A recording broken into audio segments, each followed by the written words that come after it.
The numbers in general aviation are rising. There are more and more planes and pilots every year, and some of the new pilots are not aware of the meteorological risks.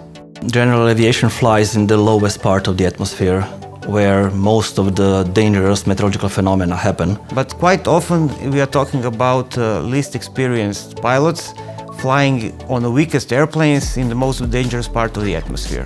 We had in Croatia a couple of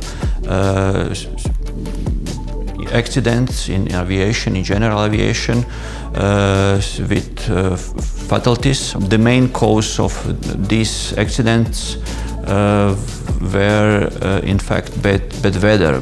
French did a study, and out of, I think, 17 accidents involved with human losses, which were caused by the bad weather. In 16 cases the weather was very well forecasted. So the main problem was how to communicate that information to the pilots. Looking at the various web pages and going through different meteorological information can be very confusing for pilots, and it can jeopardize their safety. The products were made country by country. They were not harmonized, they were not even similar. Some were only textual. The weather can be very hazardous for general aviation, and it's crucial to be properly communicated to the pilots. So if you cross multiple countries, you would have to check weather with one weather service, and then when you go to another country, you would have to check their service, and it's complicated. You have to use different sites, different products. We have connected 8 different countries, from Slovenia to Romania and from Slovakia to Bosnia and Herzegovina. There are different languages involved, different cultures, different meteorological and historical backgrounds. The main problem was how to organize simultaneous and collaborative forecasting between different meteorologists. We see that different nations have different ways of forecasting, and somehow we have to come to an agreement. We have to set our goals, set our standards, and unify our forecast.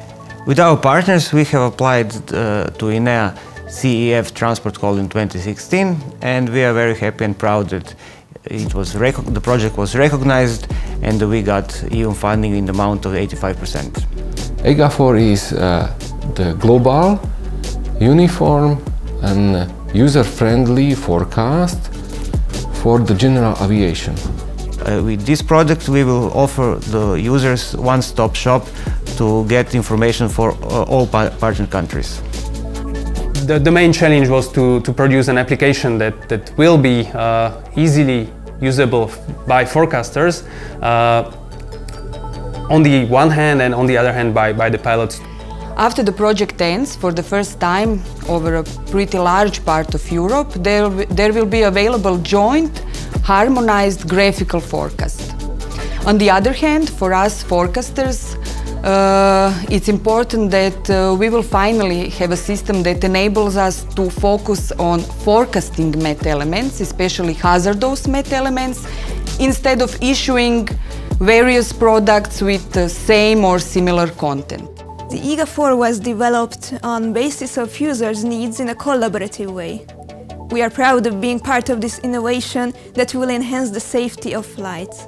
Egafor is very useful product not only for pilots, only for forecasters. Before Egafor, we issued only GAMET forecast, General Aviation Meteorology short, and AirMet warnings. This project is a great opportunity to improve our products for low-level flights. I think Egafor will help users. It's very easy to interpret. It's new in aviation because there are many countries which is involved in this project. As a project, it is quite innovative. There were some examples before about the collaboration, but it never included so many countries, so many met service providers, and it never created such a uniform meteorological information. We are very glad that we were part of this project, which is very revolutionary for the aviation in Europe. So we are very proud to offer to MET community in Europe a quite new approach, a new model of cooperation between MET service providers. And to our knowledge, it is the first product of its kind in Europe. All the forecasters from all partner countries will be trained according to original training material. National level workshops will be held first, and close to the end of the project, one big joint workshop will take place.